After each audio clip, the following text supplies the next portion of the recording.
తెలుగు టాకీల తొలి దశకంలో సామాజిక చైతన్యం, సంఘ సంస్కరణ కోసం సారథి, వాహిని వంటి సంస్థలు కృషి చేస్తే, మలి దశకం ప్రారంభంలో సినిమాల ద్వారా ప్రేక్షకులకు వినోదాన్ని అందించాలనే ధ్యేయంతో పౌరాణిక జానపద కథల్ని జనరంజక చిత్రాలుగా తీసి విజయాలు అందుకున్న నిర్మాత ప్రతిభా సంస్థ అధినేత ఘంటసాల బలరామయ్య. 1944లో నట సామ్రాట్ అక్కినేని నాగేశ్వరరావును శ్రీరాముని పాత్రలో పరిచయం చేశారు ఘంటసాల బలరామయ్య. బాలరాజు చిత్రంతో అక్కినేనికి హీరో ఇమేజ్ తీసుకువచ్చారు. ఏఎన్ఆర్ను సొంత కొడుకులా చూసుకునేవారు. రాముడు వేషం వేయడంతో ఆ రోజుల్లో అక్కినేనిని రాముడు అని పిలిచేవారు. ఆయనకి సిల్క్ చొక్కాలు కుట్టించి దర్జాగా ఉండు రాముడు అనేవారు ఘంటసాల బలరామయ్య. అటువంటి ఆప్యాయత, అనురాగం కురిపించే వ్యక్తుల మధ్య మెలుగుతూ తన జీవితాన్ని సక్రమ మార్గంలో పెట్టుకోగలిగారు నట సామ్రాట్ అక్కినేని. ప్రతిభ బ్యానర్పై జానపదాలు, పౌరాణికాలు తీసిన బలరామయ్య తీసిన ఏకైక సాంఘిక చిత్రం చిన్న కోడలు. ఆ తర్వాత అక్కినేనితో ఒక జానపద చిత్రం తీయాలని నిర్ణయించుకున్నారు ఘంటసాల బలరామయ్య.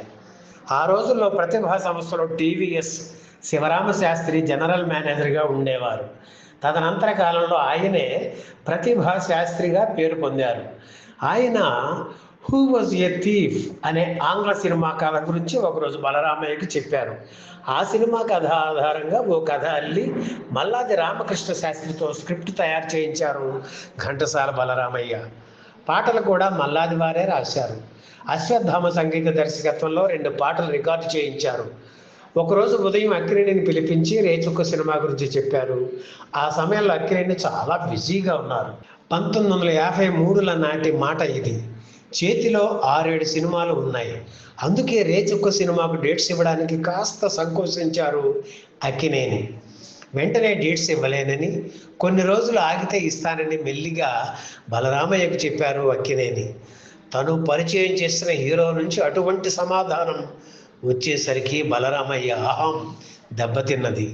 తను అడిగితే డేట్స్ లేవు, కొంత లేటుగా ఇస్తా అంటాడా, ఎంత గర్వం అనుకొని ఆ కోపంతో అక్కినేనితో మరో మాట మాట్లాడకుండా వెంటనే ఎన్టీఆర్కు కబురు చేశారు. పాతాళ భైరవి చిత్రంతో జానపద హీరోగా ఎన్టీఆర్ పేరు మారుమోగిపోతున్న తరుణం అది. బలరామయ్య అడిగిన వెంటనే ఓకే చెప్పారు ఎన్టీఆర్. అప్పటికే విజయ సంస్థతో ఆయన కాంట్రాక్ట్ పీరియడ్ పూర్తయింది. ఇతర నిర్మాతలు ఆయన డేట్స్ కోసం అడుగుతుంటే ముందు బలరామయ్యకు ప్రాధాన్యం ఇచ్చి రేచుక్క చిత్రానికి డేట్స్ ఇచ్చారు ఎన్టీఆర్. హీరోయిన్గా అంజలీదేవిని ఎన్నుకున్నారు. ముక్కామల, సదాశివరావు, పేకేటి, నాగభూషణం ఇతర కీలక పాత్రలకు ఎన్నుకున్నారు. తెలుగు చలనచిత్ర పితామహుడు రఘుపతి వెంకయ్య గారి మనవరాలు ప్రమీల రేచుక్క సినిమాతోనే వెలుగులోకి వచ్చారు. అంతకుముందు ఆమె పుట్టిల్లు, పక్కింటి అమ్మాయి చిత్రాల్లో నటించారు. రేచుక్కలో మంత్రి కుమార్తె వేషం కోసం నటిని వెతుకుతున్నారని తెలిసి ప్రమేల నాయనమ్మ కనకమ్మ గారు మనవరాలి ఫోటో తీయించి చిత్ర దర్శకుడు పి పుల్లయ్య గారికి చూపించారు. బొద్దుగా చారడేసే కళ్ళతో ఉన్న ప్రమేల ఆయనకు నచ్చేసింది. వెంటనే ఓకే చెప్పేశారు. అయితే బొత్తిగా నాటకానుభవం లేకపోవడంతో ప్రమీల టేకుల మీద టేకులు తినేది. దర్శకుడు పుల్లయ్యకి బీపీ పెరిగి చెడామడా తిట్టేసేవారు. ఏడుపు ఒక్కటే తక్కువ ప్రమీలకు. ఎన్టీఆర్తో నటించిన తొలి అనుభవం అది ప్రమీలకి. ఆ తర్వాత దేవికగా పేరు మార్చుకొని ఎన్టీఆర్తో ఎన్నో చిత్రాల్లో నటించి ఆయన అభిమానం పొందారు దేవిక. రేచుక్క చిత్రాన్ని తన దర్శకత్వంలోనే ఘంటసాల బలరామయ్య ప్రారంభించారు. ప్రధాన తారాగణం పాల్గొన్న 3 రీళ్లు తీశారు. జిక్కి ఆలపించిన సంబరమే పండుగలే, చిన్నదానా వన్యదానా పాటను కూడా చిత్రీకరించారు. ఉత్సాహంతో మిగిలిన చిత్రాన్ని పూర్తి చేద్దామనుకుంటున్న తరుణంలో 1953 అక్టోబర్ 29న బలరామయ్య గుండెపోటుతో హఠాత్తుగా మరణించారు. దాంతో రేచుక్క చిత్ర నిర్మాణానికి బ్రేక్ పడింది. ఈ సినిమాని ఎలాగైనా పూర్తి చేసి ఘంటసాల బలరామయ్యకు అంకితం ఇవ్వాలని ప్రతిభా శాస్త్రి సంకల్పించారు. బలరామయ్యకు సన్నిహిత మిత్రుడు దర్శకుడు పి పుల్లయ్య దగ్గరికి వెళ్ళి మిగిలిన చిత్రాన్ని పూర్తి చేయమని కోరారు ప్రతిభా శాస్త్రి. ఆయన అంగీకరించారు. అలాగే ఆర్థిక అండదండలు అందించడానికి చెమ్మిరియా సంస్థ ముందుకు వచ్చింది.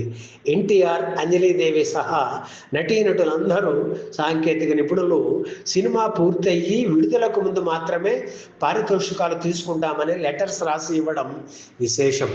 దాంతో ఇబ్బందులు అవి తొలగిపోయి చకచకా చిత్రాన్ని పూర్తి చేశారు దర్శకులు పుల్లయ్య. తన గాడ్ ఫాదర్ బలరామయ్య అకాల మరణంతో అక్కినేని కలత చెందారు. ఆయన ఆఖరి చిత్రం రేచుక్కలో చిన్న వేషమైనా వేసి ఘంటసాల బలరామయ్య గారి రుణం తీర్చుకోవాలని అనుకున్నారు అక్కినేని. అప్పటికే అన్ని పాత్రలకు నటులు ఎంపికయ్యారు. ఇందులో అంజలీదేవి ఎటు చూసినా బూటకాలే, ఎవరాడినా నాటకాలే అనే పాట పాడతారు. నాట్యం చేస్తూ ఆ నాట్యం చూడడానికి వచ్చిన జనం దగ్గర డప్పు కొట్టేస్తుంటారు అంజలీదేవి. ఈ నృత్య సన్నివేశంలో బాటసారిగా అక్కినేని కనిపిస్తారు.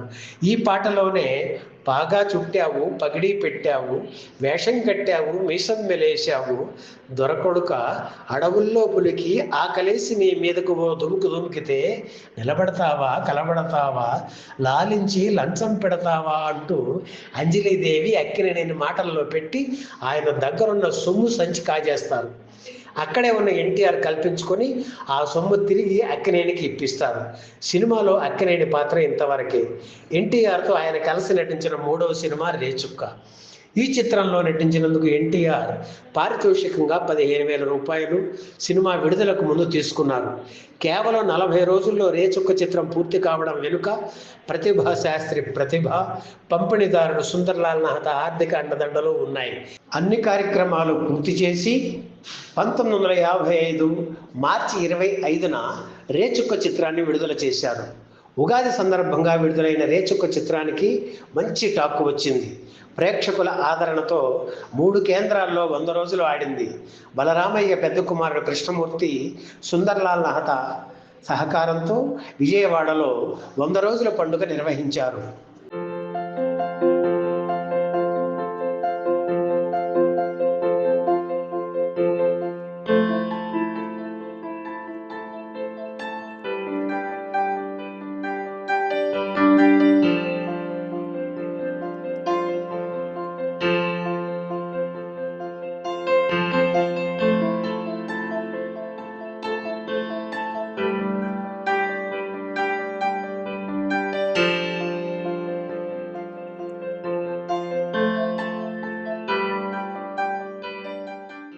ఈ వీడియో మీకు నచ్చితే లైక్ చేయండి, షేర్ చేయండి, వెంటనే సబ్స్క్రైబ్ కూడా చేయండి.